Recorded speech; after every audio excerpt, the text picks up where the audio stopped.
दुर्गे स्मृता हरसि भीतिम् अशेषजन्तोः स्वस्थये स्मृता मतिमतीव शुभान् ददासि दारिद्र्यदुःखभय हारिणिका त्वदन्या सर्वोपकारकरणाय सदार्द्रचित्ता सर्वमङ्गलमाङ्गल्ये शिवे सर्वार्थसाधिके शरण्ये त्र्यम्बके गौरी नारायणि नमोस्तुते।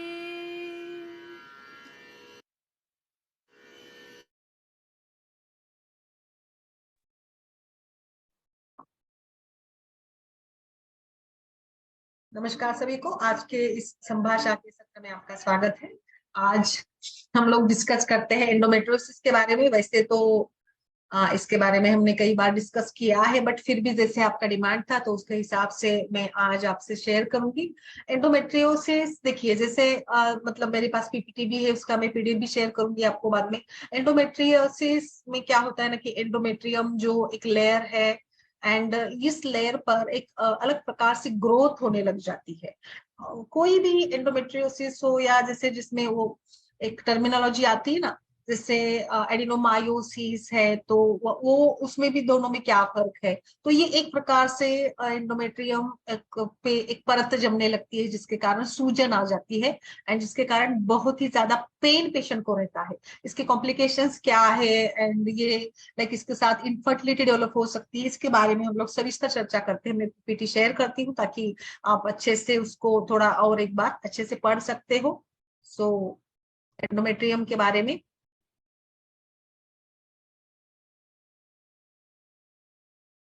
यस, तो आई होप नीलम जी दिख रहा है आपको PPT. So endometrium is the lining of the uterus and like ये एक ऑर्गन की तरह की ही है ह्यूमन बॉडी का, एंड जो हर महीने में हर साइकिल में and person to person fertile years में यानी महिलाओं में हर ईयर में वो बदलता रहता है।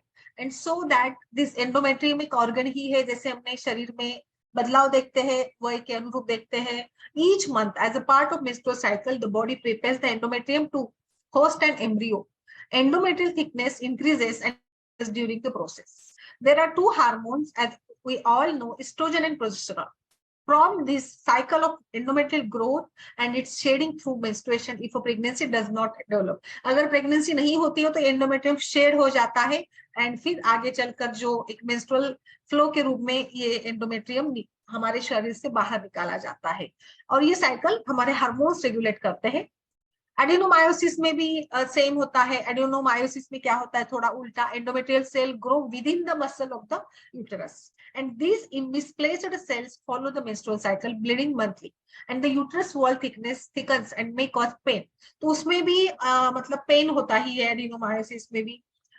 ये एडिनोमायोसिस जो है ये ओल्डर पीपल में ज्यादा होता है एंड इनफर्टिलिटी के साथ भी एसोसिएटेड होता है। एंडोमेट्रियोसिस क्या है ना कि ये एंडोमेट्रियल सेल जो है ये आउटसाइड द यूटेरस ग्रो हो जाते हैं and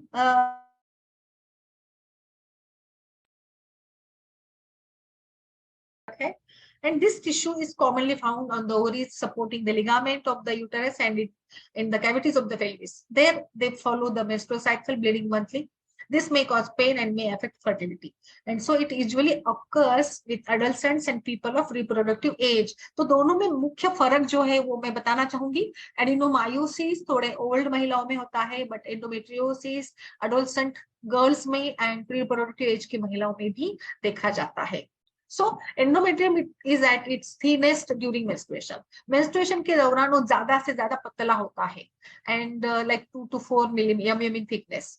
But after that this phase, proliferative phase and like 6 to 14 days के cycle के दौरान फिर से एक बार like the time between the end of the one menstrual cycle and again दूसरे cycle पहले यानी before ovulation at this phase the endometrium फिर से बड़ा होने लगता है। और इसीलिए मैं आपको जो बताती हूँ बस्ती एंड ऑल टाइप ऑफ चिकित्सा जो फर्टिलिटी के लिए हम लोग करते हैं वो इसी दौरान मैं बताती हूँ, ताकि एंडोमेट्रियल साइज भी बढ़े एंड प्रॉपरली इम्प्लांटेशन हो। As the cycle progresses and moves toward the ovulation, the endometrium grows thicker, और वो बनते बनते इतना मतलब ज्यादा मोटा मोटा होते होते 11 mm तक हो जाता है। नॉर्मली 6 या 7 से लेकर 11-12 mm तक एंडोमेट्रियल थिकनेस बढ़ जाती है, तो it is favourable for fertility.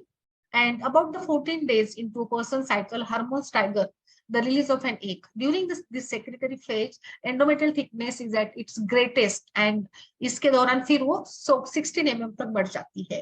But जैसे मैंने बताया था कि मनुष्य जीवन में यानी महिलाओं में जो बदलाव आता है, मेनोपॉज आता है, उसके दौरान श्रिंक सारे लाइक डिजनरेटिव चेंजेस हो जाते हैं, तो उसी के साथ साथ एंडोमेट्रियम भी थिकनेस उसकी कम होती है and it becomes like 5 mm। अब जो एंडोमेट्रियम है वो बढ़ता कब है, इंक्रीज कब होता है, ड्यू टू अलग अलग टाइप के हार्मोन थेरेपीज है, obesity and hormone replacement therapy है, या फिर कुछ स्पेसिफिक ड्रग्स है लाइक टैमोक्सिफेन है, और हाई ब्लड प्रेशर होता है महिला को, एंडोमेट्रियल पॉलिप है, डायबिटीज हो, या लाइक हाइपरप्लेजिया हो, हाई एस्ट्रोजन हो, और लो प्रोजेस्टेरोन। तो एस्ट्रोजन ज्यादा होने से भी रिस्क बढ़ जाती है, जिसके साथ ये एंडोमेट्रियोसिस हो सकता है।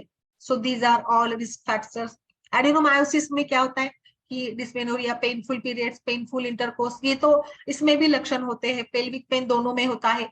एंडोमेट्रियोसिस में भी डिस्मेनोरिया, डिस्परयूनिया, लाइक बाउल मूवमेंट्स भी पेनफुल होते हैं, यानी तुम आपका आर्तव स्त्रोतस यानी अपान वायु की दृष्टि ज्यादा होती है। देखिए अपान वायु ही हमारे शरीर के अधो शरीर के जो भी सारे कार्य है लाइक मलमूत्र का निस्सरण एंड गर्भ का ये करना और नॉर्मल साइकिल फ्लो है, रजस्त्राव है, इसके लिए रिस्पॉन्सिबल होता है। तो एंडोमेट्रियोसिस में अपान के फंक्शन सारे बिगड़ जाते हैं, and painful periods, painful intercourse, painful bowel, even दो पेल्विक पेन भी होता है, पेनफुल यूरिनेशन होता है, कभी कभार पेशेंट थकान आती है, नॉजिएटिक फीलिंग होती है, तो कभी डायरिया होता है, and specially during the period के दौरान ये देखा जाता है। आयुर्वेदिक लिटरेचर में इसका डायरेक्ट कोरिलेशन तो नहीं मिलता है, but we can correlate it with yonikanda. Charak Acharya ने 20 प्रकार के जो योनि व्यापद बताए हैं, तो वो हम लोग इसमें लाइक बहुत ज्यादा कुछ डिटेल में एंडोमेट्रियल रिलेटेड प्रॉब्लम्स के बारे में उस जमाने में नहीं बताया था, बट योनिकंद अकॉर्डिंग टू माधव निदान ये उनके दोनों के सिमिलर जो लक्षण है वो माने गए, यानी yonikand can be correlated with endometriosis. तो मुझे लगता है हमें अभी इजी हो गया है कि इसको कैसे हम लोग देखें योनिकंद के रूप में, इसको हमें देखना ज्यादा बेहतर लगेगा आई थिंक, और फिर हम इसकी पैथोलॉजी भी समझ सकते हैं, इसके हेतु भी हमें मिल जाते हैं, एंड लाइक इसके कारण फिर इनफर्टिलिटी डेवलप हो जाती है। सो एंडोमेट्रियोसिस और योनिकंद ये एक स्थानिक विकृति है जो मांस धातु की वृद्धि यहाँ पर होती है, and so that this abnormal growth on the outer lining of the uterus and tissue development appears either like node, lesion या सिस्ट की तरह होता है, एंड जो लाइक फिर हम लोग जैसे देखा हमने कि इसी के साथ सारे सारे ये लक्षण हो जाते हैं। सो एंडोमेट्रियम इनर लाइनिंग है यूटेरस की, और ये इनसाइड ही ग्रो होता है, जैसे हमने अभी देखा उसका पूरा साइकिल होता है, तो इसके कारण जब ये बढ़ने लगता है and the inner lining of the uterus starts growing outside, ये बढ़ने लगता है, एंड सो दैट जैसे हमने देखा this endometrial tissues grow and bleed every month like the normal endometrium.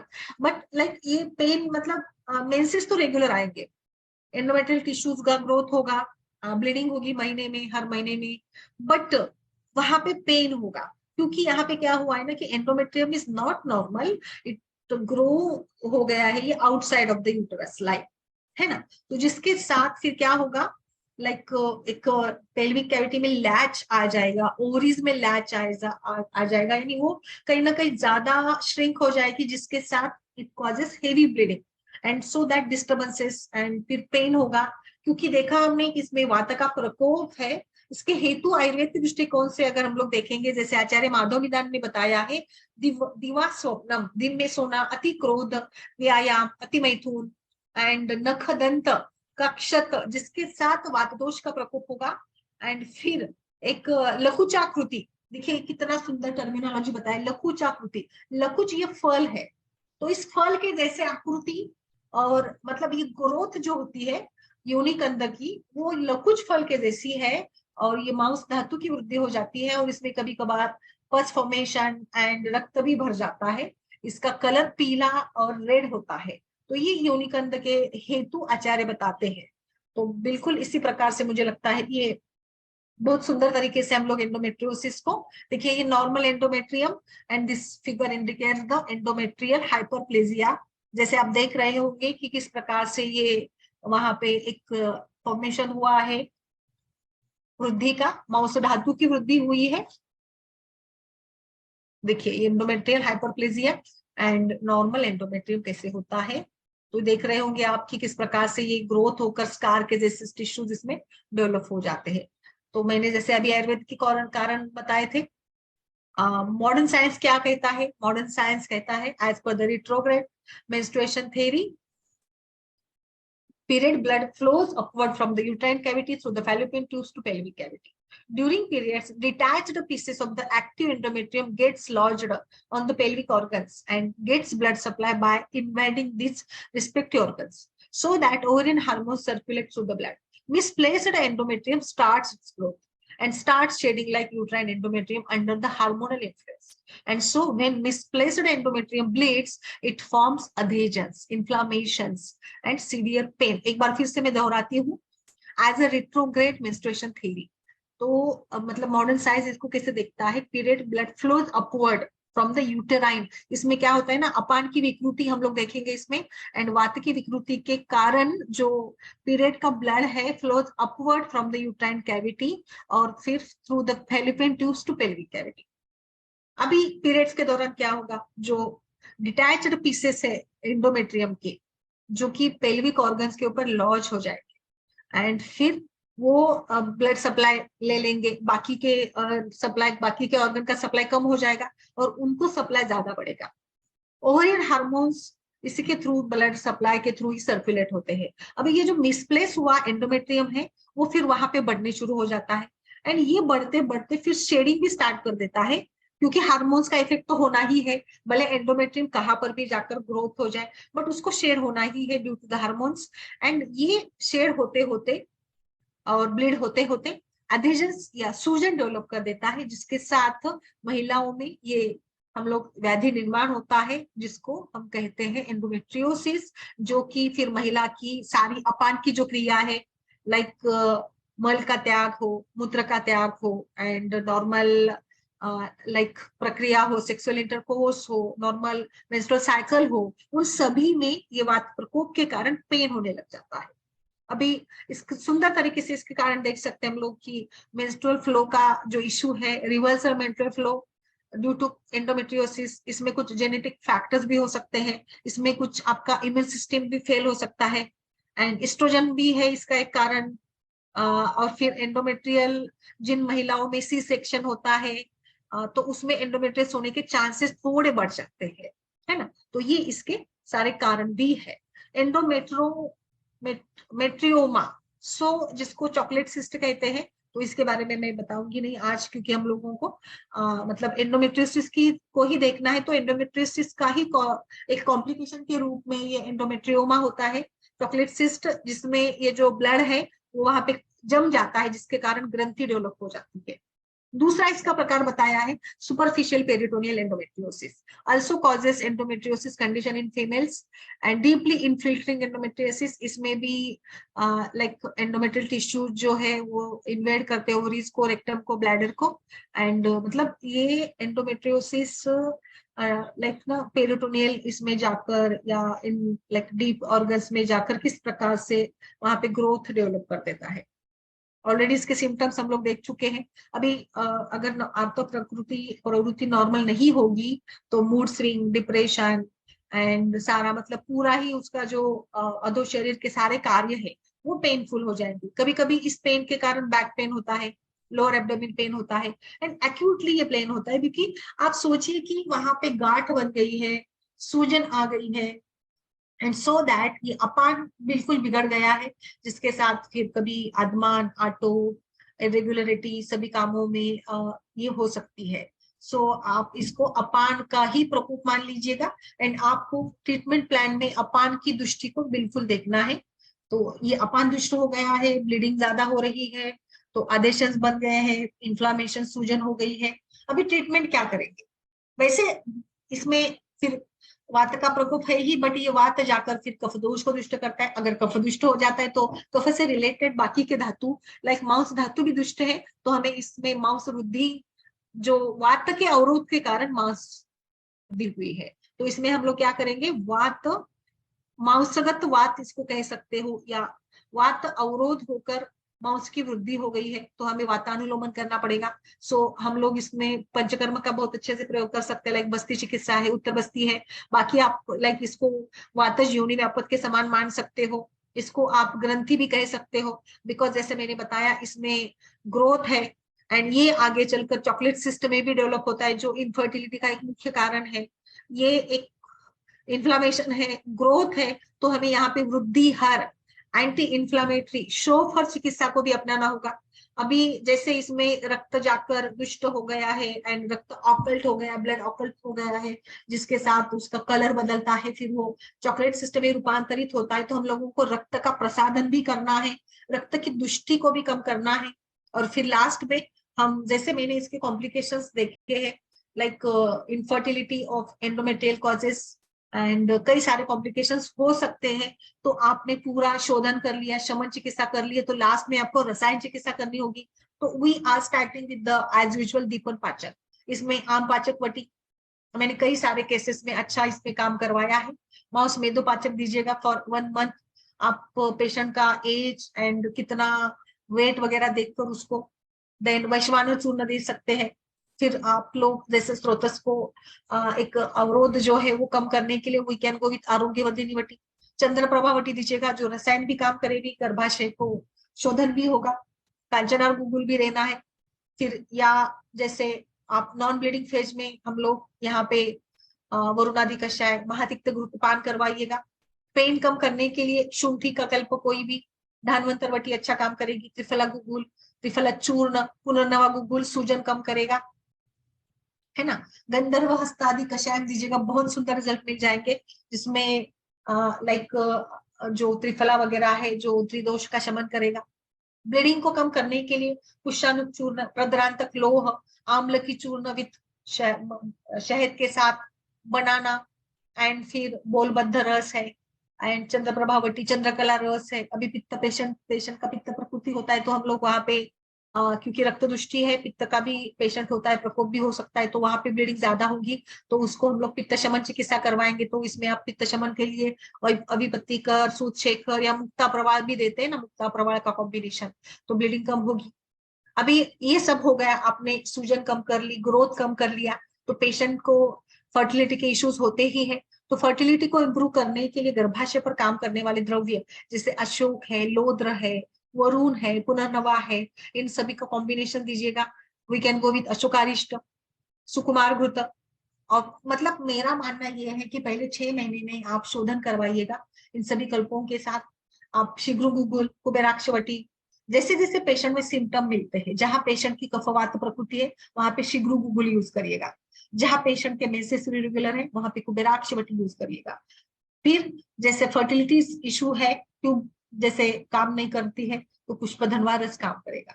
Patient का पेन कम करने के लिए त्रिफला गुगुल काम करेगा। पेशेंट में ओवर ब्लीडिंग है तो त्रिफला फलत्रिकादि गुगुल काम करेगा। So these all are used, ये सारे कॉम्बिनेशन है, फॉर्मुलेशन है, जो अलग अलग स्थिति में अलग अलग रूप से काम करें। हमें यहाँ पे माउस के ऊपर काम करना है, मेद के ऊपर काम करना है, रक्त है एंड पित्त है, तो वात दोष भी है। जैसे विरेचन कर देते हैं तो तीनों दोषों के ऊपर काम होगा, तो पर विरेचन करिएगा। इसके लिए जो जैसे मैंने बताया कि पेनफुल स्टूल भी पास होता है, तो उसमें भी मदद मिलेगी। तो इसमें आप अभिपतिकर चूर्ण, वैश्वानर चूर्ण, विरेचक वटी या एरंड तेल का, और कई सारे अरगवत का है, अभया मोदक है, कई कोई भी कल्प, अभयारिष्ट का भी यूज कर सकते। तो there are so many options विरेचन के लिए। फिर विरेचन हो गया तो पित्त का शमन हो जाएगा, ब्लीडिंग भी कम हो जाएगी पेशेंट की, एंड थोड़ा इरेगुलरिटी जो थी आर्तो में वो रेगुलराइज होने लगेगा। पहले 3 महीने में आप विरेचन करवाएंगे। Next we can go with बस्ती करना। पहले बस्ती मत करिएगा, मेरा विचार से पहले विरेचन करेंगे, फिर बस्ती करना है, क्योंकि हमें अभी जैसे हमने तो ब्लीडिंग कम कर दी, पेशेंट को थकान एंड बाकी सारे सिम्टम्स कम होते हैं, कंट्रोल में आते हैं, मांस का भी पाचन कर लिया। अभी हम लोगों को क्या करना है, वात दोष के ऊपर काम करना है। पहले वात के ऊपर मत काम करिएगा, पहले पित्त को करेक्ट करिएगा, मेंस्ट्रुअल साइकिल को करेक्ट करिएगा, एंड फिर वात के ऊपर काम करने के लिए आप मात्रा बस्ती, चंदन वाला लाक्षादी, सहचर या शतपुष्पा। उत्तर बस्ती तो बिल्कुल लाइक उत्तर बस्ती देते हैं तो एंडोमेट्रियल रिसेप्टर्स पे डायरेक्ट काम होगा, है ना। तो लाइक उत्तर बस्ती स्टिमुलेट करेगी एंडोमेट्रियल रिसेप्टर्स को, एंड लोकल जो सूजन है वो कम हो जाएगी। तो आप इसमें चंदन बला, कुमारी तेल, सहचर, जो भी तिल तेल भी यूज कर सकते हैं, एंड बला है, बला अश्वगंधा है, पेशेंट के प्रकृति एंड बाकी सारे लक्षणों को देखते हुए ये आप वहां पे कर सकते हो। नेक्स्ट अभ्यंग के साथ हम लोग जाएंगे।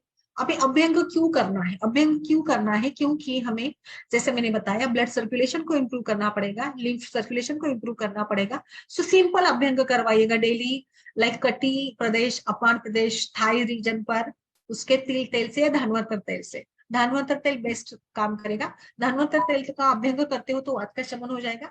पेशेंट का जो पेन है, पेल्विक पेन है, कटिशूल है, एंड जो बाकी सारे पेन होते हैं ना, वो भी धीरे धीरे कम होने लगेंगे। इसके साथ आप अभ्यंग के साथ स्वेदन भी करते हो तो बेस्ट।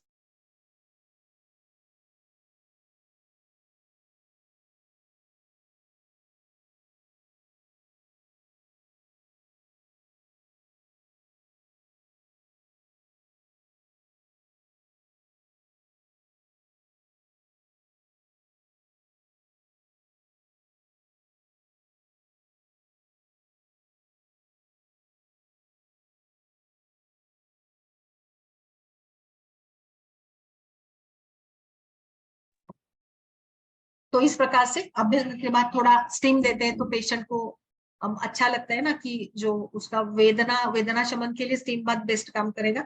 तो आप कटी स्वेद या नाड़ी स्वेद जो भी प्रकार आपके पास अवेलेबल है उसके साथ करवाइएगा। इवन आप गर्म पानी की धारा परिक्षेक भी करते हो तो पेशेंट का मतलब जो उष्ण उपचार करते हैं तो सूजन भी कम होती है, और ये एक प्रकार से उष्ण गुण के कारण जो वृद्धि हुई है उसके ऊपर भी काम करेगा।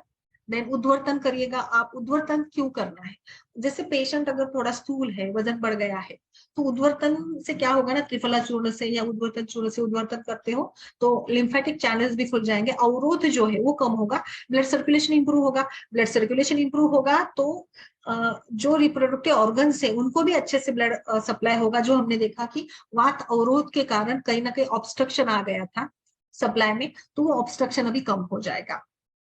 फिर जो केरलियन इसमें पिच्ची जल करके जो एक वो होता है, धारा होती है जिसमें warm herbal oil slowly drip down the body, and so ये भी एक मसाज या परिच्छेद का ही तरीका है जो टिश्यूज की ग्रोथ को कम कर देगा। फिर जैसे आपने पहले विरेचन फिर बस्ती का प्रयोग किया, अभी थोड़ा सूजन कम हो गई होती है तो लोकल जो एक रिलैक्सेशन लाना है हमें पेल्विक फ्लोर पे, वजाइनल टिश्यूज में जो उसको पेन है वो कम करने के लिए योनि पिचू बेस्ट काम करेगा। कई बार पेशेंट तैयार नहीं होते, बट आप थोड़ा जैसे मैं बताती हूँ, अगर पेशेंट को अच्छे से कन्विंस करके योनि पिचू करवाते हो जिसमें सहचर तेल का, फलग्रुत का, अगर इनफर्टिलिटी रिलेटेड केस हो तो फलग्रुत का पिचू करवाइएगा। पित्त प्रकृति का पेशेंट हो तो सहचर तेल का पिचू अच्छा रहेगा। एंड चांगेरी घृत है, कई सारे ऑप्शन है, इवन बला तेल का भी कर सकते हो। चंदन आदि चंदन अगर पेशेंट बोलता है कि मुझे बर्निंग भी है तो चंदन बला लाक्षादि का रहेगा। आप इसमें धानवंत तेल का भी पिचू करवा सकते हो। तो पिचू के लिए तो सिंपल तिल तेल का भी पिचू काम करेगा, क्योंकि वातों के क्षेत्र में काम करवाना है, वात को शमन करवाना है, तो पिचू भी वर्क अल्टीमेटली अच्छा इसमें काम देगा। अभी पेल्विक मसाज मैंने बताया था। आप इसमें फिर अलग अलग कॉम्बिनेशंस कुछ इंटरनल मेडिसिन के रूप में क्या यूज कर सकते हैं, हरिद्रा खंड। इवन पेशेंट पानी पीता है रात में बहुत लोगों को आदत होती है ना कि गर्म पानी पी के सोना, या सवेरे उठने के बाद गर्म पानी पीने की, तो उसमें हल्दी डालकर भी वो पीता है, एक जस्ट 1 पिंच या लाइक थोड़ा सा डालकर, पाव चम्मच वगैरह। तो एंटी इंफ्लामेटरी काम होगा। एंड टर्मरिक हम सभी जानते हैं anti inflammatory, anti bacterial, anti microbial, सारे सारे प्रॉपर्टीज इसमें है जो कि एंडोमेट्रियल टिश्यूज की ग्रोथ को कम कर देती है।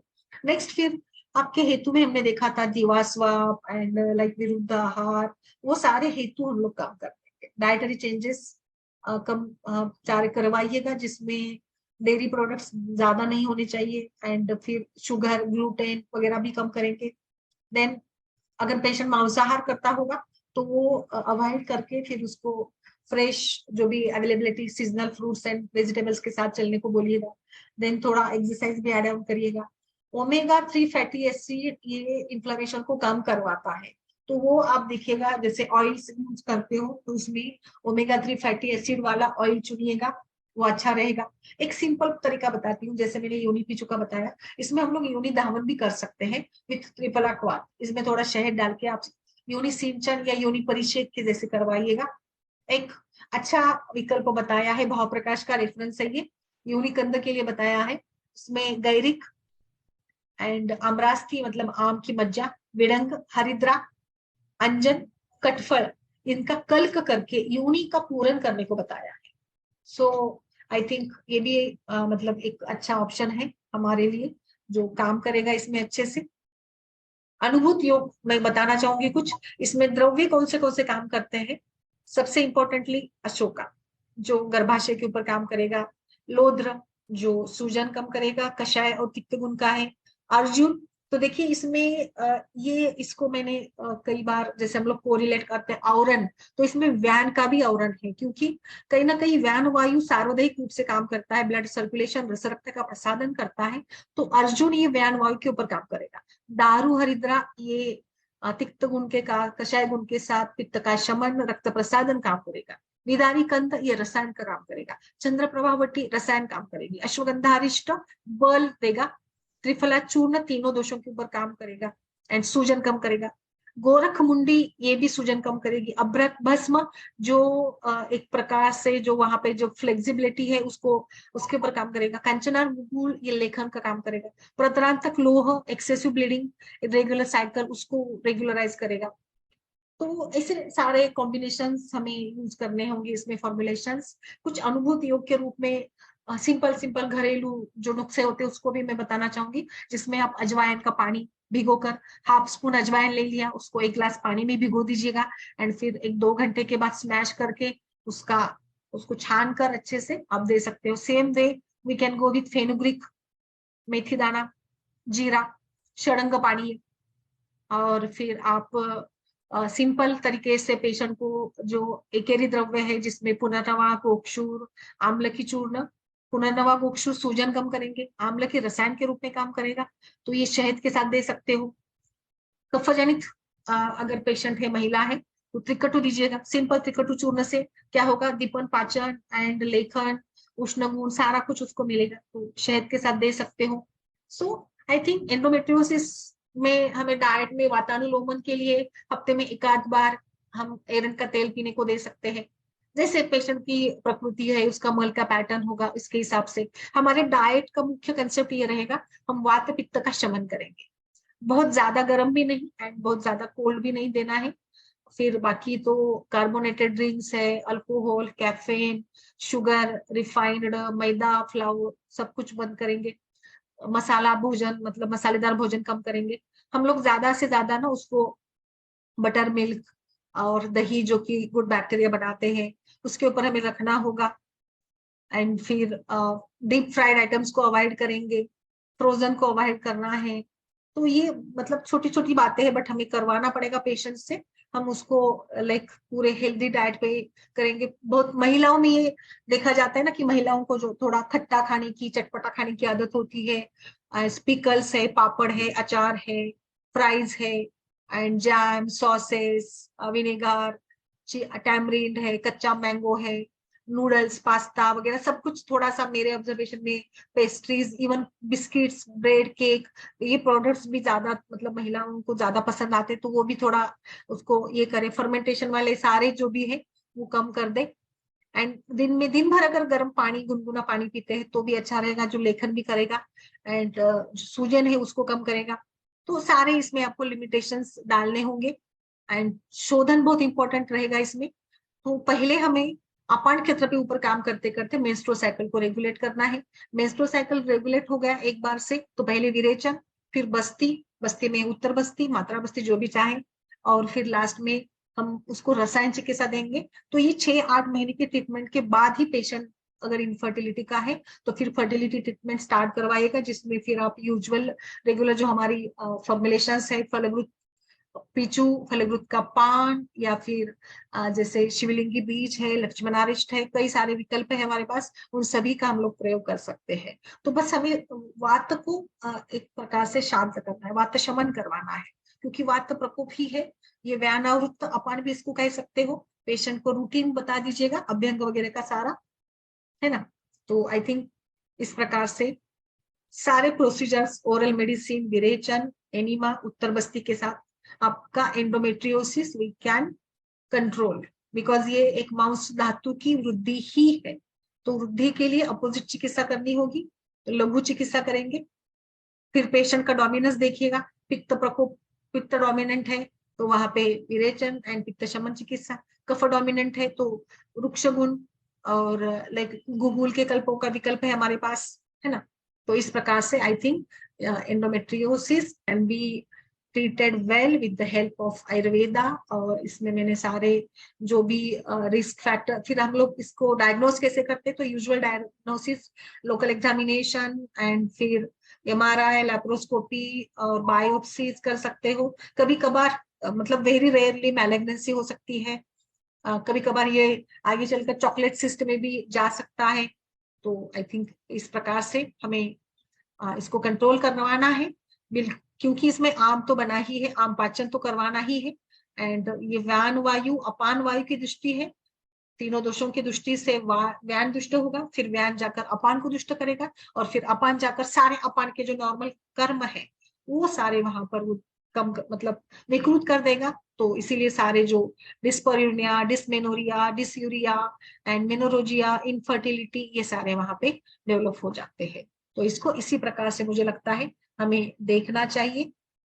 So this is all from my side. अभी आपको कुछ इसमें अगर आपका इनपुट लेना हो तो प्लीज दीजिएगा, या any case related to this you can ask for.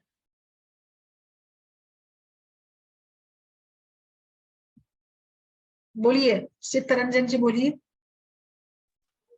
Ma'am इसमें शिरोधारा सर अगर psychological factors, yes yes, psychological factors involve है तो शिरोधारा काम करेगा, और वैसे भी काम करेगा। लाइक पेशेंट इरिटेट हो जाता है एंड उसको नींद नहीं आती है, कई बार फ्रस्ट्रेशन भी हो जाता है, तो उसके लिए आप शिरोधारा कर सकते हो, उसमें कोई प्रॉब्लम नहीं। बट ज्यादा जैसे परिषेक धारा, पिचू एंड लोकल स्थानिक चिकित्सा जो भी है ना, वो सारा ज्यादा काम करेगा मेरे विचार से।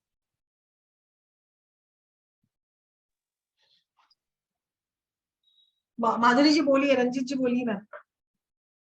नमस्ते मैम। मैम क्या नमस्ते। टॉपिक चल रहा है मैम? Endometriosis, endometriosis. अच्छा, हम Yes. मेरे पास तो अभी तो कोई केस, मैं आपको बोला था ना एडिनोमाइसिस का केस था एडिनोमायोसिस का तो रंजीत का भी है, रंजीत जी का भी चल रहा है केस, वो भी। यस। हाँ, तो अभी उसका मैम 1-2 बार अभी दिया है मैंने, वो दवाई पांचभौतिक की तरह है ना, उसमें दिया था मैंने। फल सारी त्रिकादी बार वगैरह यूज किया था, फल त्रिकादी गूगल। नहीं, उनका टैबलेट नहीं, अपना चंद्रप्रभा, और दोपहर के खाने में बाद प्रवाल भस्म, और बेटी मैंने ये दिया था मैम, क्या बाबा, ये सारीवा और मंजिष्ठा का पान सुबह रसायन वो रक्त प्रसादन के लिए दिया होगा। ऐसे, और कांचना गुगुल और केशर गुगुल भी रखा है मैंने, माउस पाचक चाट अच्छा, ऐसे करके। माउस तो है ना, पाचक तो देखना ही पड़ेगा। हाँ ऐसे दिया है मैम। तो है ना, तो अभी 2-3 उसमें है ना, उनको पेन नहीं हुआ, बहुत कम हुआ। विदाउट पंचकर्म चल रहा है मैम, क्योंकि पंचकर्म के पेशेंट कम रेडी हुआ, कितना कम हुआ, कितना कम हुआ बताइए। मैम। उनको है ना, जो सेकेंड थर्ड डे से पेन होता था, और उसके पहले ही होता ना, प्री मेंस्ट्रुअल से स्टार्ट होता था, और हमेशा दाहिने पर इंजेक्शन लेना पड़ता था। और वो और इतना कि मतलब वो रोते थे, तो एटलीस्ट एकदम स्लाइड रहता है, स्लाइड ही नहीं, 2-3 बार लोग बोले कि है ना, मतलब उनको फील ही नहीं हुआ, मतलब इंजेक्शन गोली भी खाने की जरूरत नहीं पड़ी कुछ। अच्छा तो अच्छा। एटलीस्ट मैंने क्यों ये अभी देखते हैं, मैंने सोनोग्राफी नहीं किया है ना, उनका मैम और इश्यूज आए, उनको है ना चेस्ट रीजन में पेन हो रहा था, तो मैंने सिर्फ बोला कि आप है ना सोनोग्राफी एब्डोमेन की, और है ना कि कैलकुलाई वगैरह मतलब कैलकुलाई तो गॉल ब्लैडर में ना मैम ऐसा शैडो दिख रहा है, प्रॉपर डायग्नोसिस नहीं हो रहा, बोल रहे पॉलिप है कि क्या ऐसे। और मैम दूसरा वो एक्चुअली आयुर्वेद में इसको ना योनिकंद भी कहा गया है ना, योनिकंद। हाँ हाँ किसमें किसको मैम, एडेनोमाइसिस। हाँ नहीं नहीं, एंडोमेट्रियोसिस को कई बार योनिकंद भी माना जाता है, अच्छा because okay. Like similar symptoms है। बाकी योनि व्यापक में तो कहीं इसका उल्लेख नहीं आया है, हाँ बट विरेचन करवाइएगा मैम। एडिनोमायोसिस भी है तो विरेचन करवाइए। देखिए एडिनोमायोसिस एंड एंडोमेट्रियोसिस के सिम्टम्स काफी सेम होते हैं। सिमिलर है, हाँ सिमिलर ही है। मैं एक बार फिर से आपको इमेज शेयर करके बताती हूँ, मैंने ऑलरेडी पढ़ाया था, बट जैसे आप और शायद, आलू पत्ती का चूर्ण मैम मैंने उसको चालू ही रखा है, बोलते ना वो मृदु हाँ वो तो विरेचन। विरेचन करवाते रहिएगा, विरेचन तो तो। संदर्भ हस्तादि से मैं बीच बीच में बोलते ना विरेचन करवाती हूँ, ऐसे ही करवा। हाँ ये देखिए एडिनोमायोसिस का मैंने शेयर किया है, ओके ओके। मतलब डिफरेंस आपको समझ में आएगा। हाँ हाँ हाँ। एक मिनट, दिख रहा है? यस, हाँ दिख रहा है पित्त प्रिडोमिनेंस। ये देखिए। हाँ ओके हाँ। तो ग्रोथ का पैटर्न कैसे होता है ना एडिनोमायोसिस में एंड एंडोमेट्रियोसिस में। हम्म। और तो या मतलब ये inner side and outer side ये फर्क है। बाकी दोनों में भी painful menstruation, pain, pelvic pain, back pain, वो सारा कॉमन ही रहता है। मतलब एंडोमेट्रियोसिस तो बाहर आता है ना मैम, वो टिश्यू हाँ ग्रोथ। और यस, एडिनोमाइसिस का अंदर है, वो थिकन्ड करता है हाँ ना। यस यस, ये हम्म। देखिए। हाँ यस मैम। हाँ तो वो तो ये मतलब साइकिल का ही है, कैसे फेजेस है। एक मैंने ये भी शेयर किया था, दोनों में कैसे फर्क होता है ना। देखिए एडिनोमायोसिस में सिम्टम्स तो दोनों के भी सेम ही है। बराबर बराबर, ये है सेम ही है मैम ऑलमोस्ट। हाँ सेम ही है, बस वो inner side and outer side ये थोड़ा फर्क रहता है इसमें। वो तो ट्रीटमेंट भी सिमिलर ही रहेगी है ना मैम। हाँ हमें वहां पे माउस धातु के ऊपर ही काम, क्योंकि ग्रोथ है ना, तो हाँ हाँ। सूजन है तो सूजन को कम करवाना है बस। हम्म। तो त्रिफला गुगुल एंड सूक्ष्म त्रिफला वगैरह भी काम करेगा अच्छा। हाँ बराबर। अच्छा।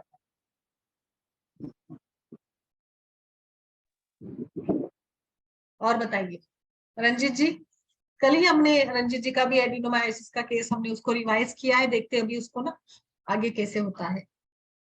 मैम वो आरती मैम का केस था ना, कार्डियक एक्टिविटी आई कुछ तो बता रहे थे। उसमें ना मतलब उसमें क्या उसमें हुआ उसमें गर्भपाल रस एंड फलग्रुत पान दिया था। फिर वो हम लोग जो देते ना बला पुनर्नवा गोक्षुर, उसका मैम? सिद्धक क्षीरपाक दिया था। आई थिंक ये उसमें मैंने कुछ, अश्वगंधा बला या कुछ ऐसे आप बोलते हाँ ना, यस बला। यस, प्रजास्थापन गण के भी द्रव्य कुछ ऐड करवाए थे। एंड मतलब अच्छा काम होता है एक्चुअली। वो कभी कभी ना लेट होती है, जैसे डेट डेट अगर इरेगुलर मेंसेस है तो हाँ डेट का कंफर्म नहीं होता है, तो मतलब कब कंसीव हुआ वो भी पता नहीं चलता, तो उसके हिसाब से कभी कभी कार्डियक एक्टिविटी लेट डेवलप होती है। हाँ हाँ। अगर लाइक मंथ के एंड में कंसीव हो गया होगा तो लेट होगा, और मंथ के पहले ही इसमें पहले फेज में, पहले मतलब कुछ पहले दिनों में ही अगर कंसीव हो जाता है तो फिर जल्दी होती है ना कार्डियक एक्टिविटी, उस हिसाब से भी हाँ थोड़ा लेट हो सकता है। वेरी नाइस बट मैम नहीं का होता केस। है मैम एक्चुअली ना कार्डियक इसमें। अभी इसका भी एक केस शायद उनका भी हुआ, आई थिंक दूसरे मैडम का भी, सूर्यलता जी का भी वही सेम केस है। लाइक अभी उनको कंफर्म नहीं है, प्रेगनेंसी टेस्ट तो पॉजिटिव है, बट सोनोग्राफी में कुछ ज्यादा इम्प्रूवमेंट नहीं दिख रही है। तो हाँ एंड कभी कभी तो मतलब luck by chance and destiny बराबर। भी है ना कहीं ना कहीं। मैम और वो एक डॉक्टर का केस था, उनका क्या था, आया था व्हाट्सएप रिपोर्ट्स को, सुवर्ण हाँ लता। संपदा जी का ना उनका है केस वो।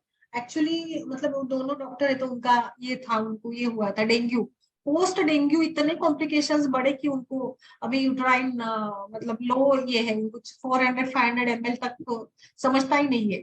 ब्लैडर टोन उनका चला गया है, ब्लैडर टोन। हाँ हाँ। वो तो तो उत्तर बस्ती काम करेगा शायद बहुत तो। किया उन्होंने, उत्तर बस्ती 1 महीना भर किया किया, बहुत सारा। बट अभी वो कंटाल गए उत्तर बस्ती लेकर भी उनको। वो बोलते कि मुझे सब बाकी सब कुछ नॉर्मल है, बस उनको ना सेंसेशन ही नहीं होता है यूरिन का। Okay okay. एंड तो फिर कैथेटर करना पड़ता है, सेल्फ कैथेटर करके। मैं संज्ञा स्थापन गण देना चाहिए, वचा वगैरह रहता है ना, वचा तेल का नस्य वगैरह। संज्ञा आनी चाहिए ना, संज्ञा स्थापन होना चाहिए। तो मुझे मुझे लगता है वही लगा कि नस से भी हम लोग वो कर रहे, शायद मैंने बोला था वो हाँ, रात में सोते समय कुछ ग्रुप डालते हैं। एक बार फिर से आप उसको आपने पढ़ा क्या पूरा उसको डिटेल में?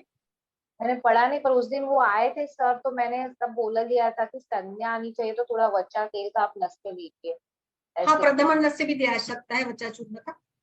ऐसे करके। नहीं तो कुछ वच्चा चूर्ण इंटरनली ले लो, ऐसे भी ऐसे करके। केसेस में समय लगता है, बट ना समय का भी लाइक देखिए अभी अक्टूबर से हुआ है तो 6-7 महीने हो गए, तो कितना मतलब इरिटेटिंग होगा ना उनके लिए। तो पेशेंस रखना भी है। बहुत स्ट्रगल है, बहुत स्ट्रगल है। तो मैम ये फर्स्ट टाइम ऐसा हुआ कि डेंगू के बाद ये सारे हो रहा है। कॉम्प्लिकेशंस, हायर एंटीबायोटिक्स एंड बहुत सारे कुछ कुछ ऐसे उन्होंने पूरा बताया ना, हिस्ट्री बहुत सारा कुछ ऐसे था, वो हो गया मतलब। Okay. एक्चुअली मुझे लगता है कैथेटर ज्यादा समय तक रखना ही नहीं चाहिए, उसके हाँ, कॉम्प्लिकेशंस नहीं रखना चाहिए। टोन चला जाता है फिर धीरे धीरे पेशेंट का ना। बराबर। नहीं तो उधर बोलते ना तेल का कुछ थोड़ा मालिश मसाज वगैरह उस एरिया को ऐसे कुछ तो करना चाहिए, नाभि पूरन सब ऐसा कुछ थोड़ा थोड़ा मुझे ऐसे लगता है। वेदन तो नहीं बोलूंगी क्योंकि नाजुक अपान एरिया है क्षेत्र के तो ऊपर काम करवाना जरूरी है, बहुत अपान के ऊपर। जरूरी है। यस। और बताइए चित्तरंजन जी, आप क्या पूछना चाहते हैं स्पेसिफिकली एंडोमेट्रियोसिस में? नहीं मैम, क्लियर हो गया मैम। क्लियर हो गया? ओके, मैं हाँ पीडीएफ भी शेयर करती हूँ आपको ना, पीडीएफ पीपीटी पीडीएफ भी शेयर करती हूँ ग्रुप में, ताकि आप और उसको पढ़ सके। जी मैम। ओके, और कुछ है तो, नहीं तो फिर आज के लिए रुकते हैं। Ranjeet ji, good evening ma'am. Good evening, बोलिए। मैम आपने मतलब एक आरए फैक्टर पर लेक्चर लिया था, आप वो मतलब सेंड कर दोगे ग्रुप में लिंक? मुझे मिल कौन नहीं से रहा मैम फैक्टर पर, कौन से फैक्टर पर? और संधिवात पर मैम लिया था। हाँ हाँ, ओके ओके वो ओके, मैम आप प्लीज सेंड कर दोगे दोबारा से, मुझे मिला नहीं मैम वो। ठीक है ठीक है, करती हूँ, ठीक है करती हूँ, ठीक है। क्योंकि मैम मेरे पास एक पेशेंट है, तो हम्म। उनको मतलब जो आरए फैक्टर है ना वो पॉजिटिव है मैम, तो उनकी एज 30 ईयर है मैम, तो मेल या मतलब फीमेल, क्या है, मेल फीमेल? मैम फीमेल है वो। अच्छा, क्या हेतु लेकिन मिले मैम आपको, हेतु क्या मैम मिले? उनको मतलब उनको ज्यादा बाहर का खान पीन की वजह से ही है मैम, ज्यादा और प्रॉब्लम तो। साइकिल कैसा है, मेंस्ट्रुअल साइकिल? मैम वो बिल्कुल नॉर्मल है, उसमें कोई भी प्रॉब्लम नहीं है मैम। फैमिली लेकिन हिस्ट्री? फैमिली हिस्ट्री नहीं है मैम कोई भी। तो दीवार स्वाब क्या हेतु मिले, आम बनने के कुछ तो हेतु मैम मिले वो आपको? संधिवात है कि आमुवात है वो डायग्नोस किया कि आयुर्वेद नुसार सिर्फ आरए फैक्टर का नहीं पूछ देखता है। हम्म हम्म। मैम वो संधिवात है मैम उनको ना। हाँ तो अच्छा, संधिवात है, शोथ वगैरह नहीं है, वृश्चिक दंश वेदना वगैरह ऐसे या बिग जॉइंट पेन्स वगैरह? मैम वो काफी टाइम से ना मतलब स्टीरॉइड ज्यादा ले रहे हैं, तो अभी वो पेन किलर छोड़ ही नहीं रहे मैम, इसलिए उनको। तो वो आमुवात होगा, संधिवात में स्टेरॉइड्स कहाँ थे क्या? नहीं मैम मैं दीजिएगा उनकी स्टेरॉइड्स ना, बहुत कॉम्प्लिकेशंस होते हैं, पेशेंट को आदत लगती है ना, फिर पेशेंट बियर ही नहीं कर पाता है, पेन ऐसे हो जाता है फिर लास्ट में। और नहीं मैम मैंने स्टेरॉइड दिए ना, क्या होता है दिया है ना, अभी मेरे पास एक केस आई नहीं थी पर मैंने वो, तो वो बंद भी क्या होता है गलती आयुर्वेद डॉक्टर से कि ना हम हमारे पास करो स्टेरॉइड साइड है, पर मैम हम जब बंद करते हैं ना टोटल और चालू करेंगे ना ट्रीटमेंट तो पेशेंट पागल हो जाता है पेन में। तो फिर है ना वही वो तो मैं लिंक यस बोल करता रही है मैम। हूँ, आयुर्वेद वही ट्रीटमेंट, मैं तो बोल रही हमको हूँ, बंद वही नहीं मैं करना बोल। चाहिए स्टेरॉइड, वो टेपर ऑफ आहिस्ता आहिस्ता भले महीने लगे पर थोड़ा थोड़ा करके करना चाहिए, नहीं तो हालत खराब होती है पेशेंट हालत की। खराब होती है, यस। उनको माधुरी मैम अब मॉर्निंग मैं इसमें क्या करूं, मतलब अभी पहले स्टीरॉइड को बंद करूं या मतलब पेन? नहीं करना है, मेरे को मेरे हिसाब से तो नहीं अभी करने का, क्योंकि वो टेपर ऑफ करके पहले आप उनका दीपन पाचन वातानुलोमन करिए अच्छे से, जो यस मैम। ये मतलब दूसरे जो विरेचन दीजिए ऐसे कीजिए, पर है ना पहले दीपन में आम का पाचन इम्पोर्टेंट है, लंघन रहना चाहिए इसमें आम वात लंघन ओके दे। मैम। तो मैम जो दीपन पाचन है वो त्रिकटु चूर्ण के साथ कर सकते हैं? हाँ कर सकते हैं, शिल्पा मैम कर सकते हैं ना, किसी के साथ दीपन पाचन क्या बोला? मैम त्रिकटु त्रिकटु चूर्ण। चूर्ण के साथ। हाँ हाँ बिल्कुल, करिए करिए करिए करिए करिए। ओके मैम, तो उसमें अनुपानी का मतलब क्या रहेगा, कोई स्पेसिफिक तो नहीं मैम?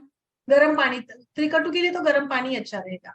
आप ओके मैम मैम। इसमें ना महाराष्ट्र भी काढ़ा चला सकते हैं, इसमें सिंहनाथ ma'am. गोकुल भी चला सकते हैं आप। एक गंधर्व हरितकी, एरंड का स्नेहपान तो बेस्ट है ना इसके लिए। एरंड का ये कर सकते रात को आप, रात को एरंड ma'am. का बोलते ना, Yes, ये ma'am. भी दे सकते थोड़ा थोड़ा। ये सब और लहसुन की चटनी अच्छी रहती है इसमें, ये भी रहता है खाने में।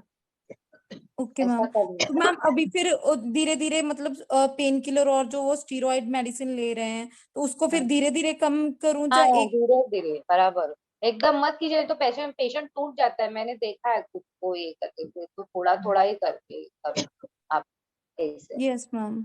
क्योंकि है ना उसका रूटीन फिर होगा नहीं है, फिर बाद में आप है ना उसको वैतरन बस्ती भी दे सकते हैं अगर आपके पास ये है इंस्ट्रूमेंट वगैरह वैसी जगह होगी तो देखिए, वो भी यस मैम। इम्पोर्टेंट है। अगर पहले अग्निमांद्य है, उसको भूख लग रही है कि नहीं, वो पहले वो कीजिए दीपन पाचन, उसमें वही आम का पचन बहुत इम्पोर्टेंट है। और यस है ना वो मैम। देखना चाहिए, वृक्ष स्वेद दीजिए अगर बोलते हैं ना उधर जॉइंट्स पे, क्योंकि देखने का स्निग्ध स्वेद दिया तो बढ़ता है पेन, अगर वृक्ष यस स्वेद मैम। का तो ये होता है कम होता है। वो आलू का स्वेद रहता है ना, वो आलू का स्वेद वो वैसे यस कम, मैम। वो भी दे सकते हैं आप। मैम ये कितने दिन के लिए देंगे अगर हम स्वेद देंगे तो, बालू का स्वेद?